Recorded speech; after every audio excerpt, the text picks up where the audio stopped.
안타까운 소식인데요. 배우 송영규 씨가 차 안에서 숨진 채 발견됐습니다.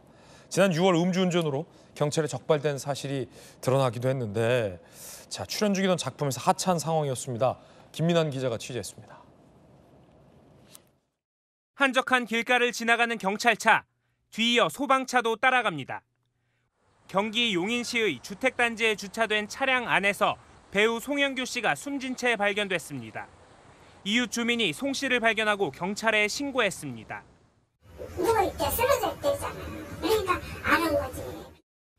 경찰 조사 결과 타살 혐의점은 없었고 현장엔 유서도 없었습니다. 송 씨는 지난 6월 19일 오후 11시쯤 경기 용인시 기흥구에서 약 5km를 음주운전하다 경찰에 적발됐고 검찰에 송치됐습니다. 적발 당시 혈중 알코올 농도는 면허 취소 수준이었던 것으로 전해졌습니다. 이 사실이 뒤늦게 알려지면서 송 씨는 출연 중인 작품에서 하차하기도 했습니다. 이웃 주민은 송 씨가 숨지기 하루 전 아무것도 먹지 않아 음식을 가져다 주었다고 말합니다. 지금 아무것도 안 먹고 있다니까 식은 전폐하고 있으니까 그래서 야 이거 뜨거운 죽이라도 하고 의지하고 갖다 줘라 그래서 갖다 줬지. 경찰은 유족의 뜻에 따라 부검은 진행하지 않기로 했습니다. 채널A 뉴스 김민환입니다. 안타까운 소식이었군요. 자, 강력반 시작하겠습니다. 오늘도 강력한 남자 범죄 프로파일러 배상훈 반장님 나오셨습니다. 어서 오십시오. 안녕하세요. 첫 번째 사건부터 바로 보시죠. 첫 번째 사건의 단서는 이겁니다. 경찰서 지구대 같은데 누군가 지금 찾아온 것 같은데 이 사건 뭘까요? 사건 영상 입수했습니다. 함께 보시죠. 지난달 30일 서울 강서구 재빠른 걸음으로 지구대를 찾아요. 급한 것 같은데요. 휴대전화 분실 신고를 하기 위해 방문한 겁니다. 제가 휴대전화 잃어버렸어요. 그런데 남성을 주시하던 경찰, 야, 이 사람이야! 라는 손짓과 함께 눈빛을 주고받습니다. 도주를 막기 위해 쓱 경찰들이 둘러싸고 가방을 확인하는데 도난 차량의 자동차 등록증이 발견됐습니다. 이 남성 결국 긴급 체포됐습니다. 알고 봤더니 절도범이 제 발로 경찰서를 찾은 겁니다. 아니 황당한데요? 야, 한번 보시죠. 호텔 주차장 발레 파킹 대기하던 차량을 일단 훔쳤어요, 이 남자가. 경찰이 CCTV를 통해서 인상을 파악하고 있었어요. 그런데 1시간 반 뒤 그 사람이 제 발로 경찰서에 찾아온 거예요. 이거 웬 떡이에요. 술 취한 채 호텔 인근 지구대에 방문해서 아, 있잖아요. 저 휴대전화 잃어버렸어요. 분실 신고를 한 겁니다. 차 훔치다가 휴대전화를 잃어버린 모양이에요. 그 경찰한테 휴대전화 찾아달라고 온 겁니다. 절도범과 동일인을 파악하고 긴급 체포했습니다. 그 과정에서 반장님, 아이 내가 차량 절도범이면은 내가 제 발로 여기 왔겠어요? 라고 뻔뻔하게 이 오리발을 내밀었다는데요. 예, 맞습니다. 그러니까 자기가 설마 내가 범죄자인데 왔겠습니까? 라고 했지만은 보통 이런 범죄자들은요. 하나의 나사가 빕니다. 많은 부분에서는 이게 범죄 나사 빠졌다. 그러니까 범죄 이론 중에 예. 절도든 강도든 하나가 비어 있는데 그것이 보통 노출이 잘 안 되거든요. 예. 근데 저런 경우 노출이 됩니다. 그러니까 나사가 비었다. 예.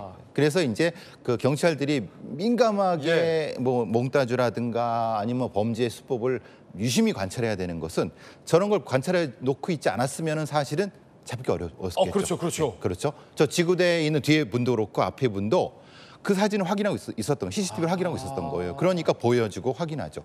만약에 그냥 지나쳤으면은 범인을 놓친 거죠. 예. 아니 근데 너무 이 심리가 웃긴 게 네. 자기가 차량을 훔쳤잖아요. 근데 물론 술 취해 있다고 하는데 아까 걸음걸이 보면 씩씩대면서 와요. 내 핸드폰 잊어버렸어. 빨리 찾아야 돼. 차량을 훔치다가 핸드폰 잃어버린 모양인데 핸드폰보다 차가 훨씬 더 고가의 저건데 아니 어떻게 와요? 저게 정상 심리입니까? 근데 제가 나사가 빠졌다는 거는 본인이 그 범죄를 하면서 휴대폰을 잃어버렸습니다. 네. 그 사람한테는 사실은 핸드폰이 더 중요한 거예요. 내 거죠. 기가 막히네요. 그렇죠. 차는 남의 거죠. 핸드폰은 내 거야. 그렇죠. 차는 남의 거죠. 그런데 그거를 확인하기 위해서 차량 등록증을 가지고 있었어요. 네. 그러니까 더더욱 만약에 차량 등록증이 없었다고 하면은 저기서도 체포를 하기 힘들었을 수 있어요. 그러네요. 근데 그거를 바로 긴급 체포하면서 확인을 한 겁니다. 저거를 확인하는 것도 저 경찰들의 능력입니다. 왜냐하면 당신 이거 비슷한데라고 하면 나 아닌데로 하면은 사실은 그렇죠. 근데 그 안에서 이거 어디 있어? 이거 맞잖아. 라고 하니까 바로 사실을 자백할 수밖에 없는 빼박인 거죠. 경찰의 대응이 이거는 진짜 퍼펙트한 겁니다. 이야, 극찬이 오랜만에 나왔습니다. 예, 이 황당한 차량 절도범 무면허로 운전까지 했다고 합니다. 나사 빠졌다는 표현이 정확하네요, 오늘 반장님. 내가 차량을 훔쳤으면 여기까지 왔겠어요? 라고 항의를 했지만 가방에서 그 차량 등록증이 발견됐어요. 네. 도난 차량은 부천 공터에 주차해놓고 야, 이거 엎친 데 덮친 격, 면허 취소 수준의 음주운전까지, 무면허 운전까지 혐의가 계속 불어납니다. 경찰 이야기 들어보시죠. 어이없을 것 같은데요. 그 사람이 이제 안경 쓰고 뭐 모자 쓰고 위에 색깔이 핑크색 고 있었고 반바지에 크로스백이 다 일치하는 거예요. 이 사람 같은데 거의 확신을 했어요. 절도했냐고 하니까 자기 그런 적 없다. 이제 주치 상태로 그렇게 말을 하더라고요. 그러다가 이제 크로스백을 봤죠. 그러니까 딱 그 피해자 자동차 등록증이 있는 거예요. 이제 거기서 이제 체포를 한 상황이죠. 어이가 없죠. 저희 입장에서는 갑자기 굴러 들어오니까. 이게 너무 인상착의가 평범하지 않잖아요. 보세요. 오렌지빛 티셔츠에다가 흰색 크로스백을 입고 있고 차량 훔칠 때 이 패션으로 훔쳤는데 이거 그대로 왔잖아요. 그렇죠. 자기의 외모에 대해서는 감이 없는 겁니다. 보통은 그래서 제가 자기 외모에 대한 감이 없어요? 나사가 빠졌다는 거. 나사가 빠졌다? 범죄에 집중하려면 그 안에 다른 감각은 떨어집니다. 감이 없구나, 외모에 대한 감. 왜냐하면 다른 감은 명확하죠. 예. 내가 빨리 피해야 되겠다 이런 건 되는데 나에 대한 감은 없죠. 나에 대한 감은 없다. 예. 그래서 소크라테스가 너 자신을 알라라고 한 거군요. 기막힙니다. 두 번째 사건 보시죠. 두 번째 사건의 단서 이겁니다. 국가보위성, 지도, 그리고 나이가 좀 있어 보이는 여성, 이 단서들이 의미하는 건 어떤 사건일까요? 함께 보시죠. 탈북민 정보 넘긴 70대 탈북민? 이게 뭡니까? 자, 70대 탈북민 여성이 국내에 있는 탈북민 동료잖아요. 뭐 인적사항과 위치 수집해서 북한에 넘겼다는 겁니다. 알고 봤더니 아들이 북한 국가보위성에서 근무하고 있다 이런 얘기도 나오는데 이거 너무 이상하잖아요. 경찰은요. 국가보안법상 목적수행죄 혐의를 의심하고 있습니다. 아니, 이거 이상한 게 한두 가지가 아닌데 예. 일단 국내에 있는 탈북민들의 위치 정보를 수집하고 동향 등을 수집해서 북한에 넘겼는데 북한에 그 넘긴 쪽이 보위성에 근무하고 있는 본인 아들이다. 예. 그럼 이분 순수한 탈북민 맞습니까? 간첩 아니에요?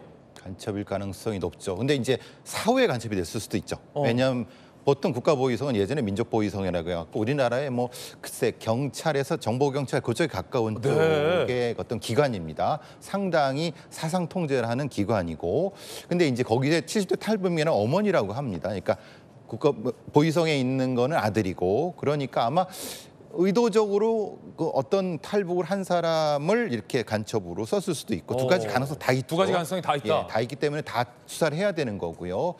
탈북민의 위치라는 게 상당히 중요한 것 같습니다. 왜냐하면 탈북민들이 북한으로 송금하는 게 꽤 되나 봐요. 그러니까 그런 부분에 대한 어떤 루트를 확인해 갖고 나중에 이제 또 그들을 어떤 욕제려고 하는 부분들이 있는 것 같습니다. 굉장히 지금 탈북민들한테는 치명적이고 위험한 정보거든요. 아주 공포스럽죠. 그러니까 저것이 인적사항만 수집했다 하더라도 얼마나 탈북민들이 걱정하시겠습니까? 네. 그런 것도 노리는 것, 여러 가지 상황에 노리는 어떤 것인 것 같습니다. 특수 목적죄, 국가보안법상 목적수행죄. 이게 어떤 겁니까? 기본적으로 간첩죄가 있습니다.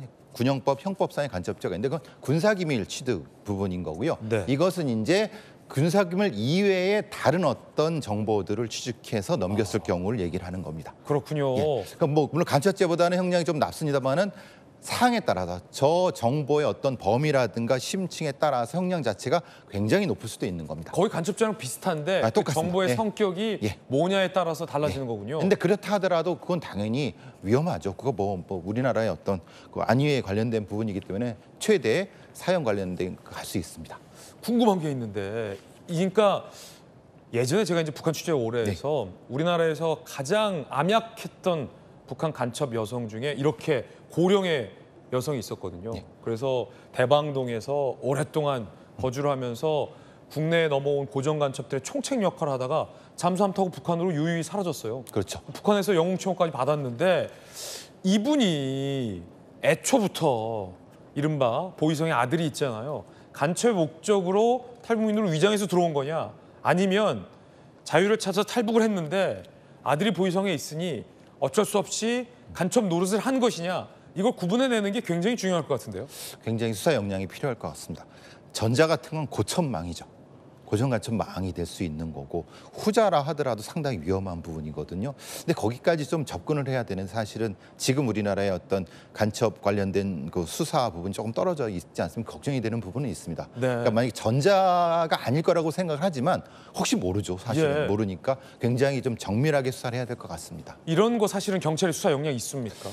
사실은 경찰 혼자 하는 것이 아니라 예전에는 국정원과 같이 국정원이랑 같이 했었어요. 했었는데. 예. 근데 지금은 사실 수사권이 좀 애매한 부분이 있어서, 그래서 거기서 좀 파견 받아서 많이 했었는데 지금 조금 애매한 부분이 있습니다. 그래도 경찰을 믿고 좀 해야 될 것 같습니다. 이런 프로파일링 할 때 가장 중요한 게 어떤 겁니까? 야, 이제는 이 간첩 의심 범죄도 프로파일링이 필요한 세상이 됐군요. 십몇 년 전부터 국정원에서도 프로파일러를 채용합니다. 야, 그렇군요. 예, 실제로 예전에 아이리스라고 하는 드라마에 김태희 씨가 했던 역할이죠. 김태희. 예, 그런 역할의 프로파일러를 직접 아. 채용합니다. 그래서 이제 심리 분석을 합니다. 저 검거된 사람이 실제로 진술하는 것이 거짓인지 사실인지. 그리고 관계성 이런 것 따지고 어떤 그 왔다 갔다 하는 어떤 것도 분석하는, 진술도 분석하는 것까지 다 합니다. 이건 수사가 좀 쉬울 것 같은 게 보이성의 아들과 주고받았던 연락, 그리고 남아있던 메시지 같은 거 포렌식 해보면 이분이 갈등하던 와중에 아들의 어떤 피부치에 못 이겨서 한 건지, 아니면 원래부터 나쁜 의도를 갖고 국내에 침입한 건지도 금방 규명이 가능할 어느 것 정도 같은데요. 가능하죠. 이 정도면 경찰이 충분히 밝힐 수 충분히 있습니까? 밝혀야 되고 밝힐 수 있을 것 같습니다. 네. 자, 아직까지는 뭐 경찰이 중요한 사실이라 더 밝힐 수는 없다라고 하는데, 그런 거는 수사 중이다 이런 뜻입니까? 예, 그렇죠. 당연히 지금 밝히면 안 되는 거죠. 당연히 일망타진한 다음에, 만약에 혹시라도 다른 어떤 연관이 있으면 일망타진 다음에 밝혀야 하는 게 맞습니다. 네. 경찰 내에서 이 탈북민들 정착을 지원하기 위해서 한동안 이렇게 뭐랄까요, 관리하고 좀 관찰하는 형사들도 많잖아요. 예, 있었죠. 그런 거에서 혹시 이제 고정간첩망 이런 게 걸린 사례도 있습니까? 가끔가다 이제 찾는데, 그걸 고정간첩망까지는 아니어도 위험 거를 국정원에 예전에 많이 통보를 했죠. 좀 위험하다. 왜냐하면 자주 중국을 드나든다. 이게 사실은 좀 그러면은 위험하죠. 이상하죠. 예, 이상하죠. 그리고 이제 특정한 어떤 그 취득하지 않은 어떤 자금이 왔다 갔다 한다. 이런 거면 사실은 바로 국정원에 통보하고 그랬던 걸 기억납니다. 네. 아마도 경찰이 지금 예. 그런 단계를 지금 파악 중에 있는 것이 아닌가라는 생각이 듭니다. 예. 배성훈 반장님과 함께 돌직구 강력반 풀어봤습니다. 반장님 감사합니다.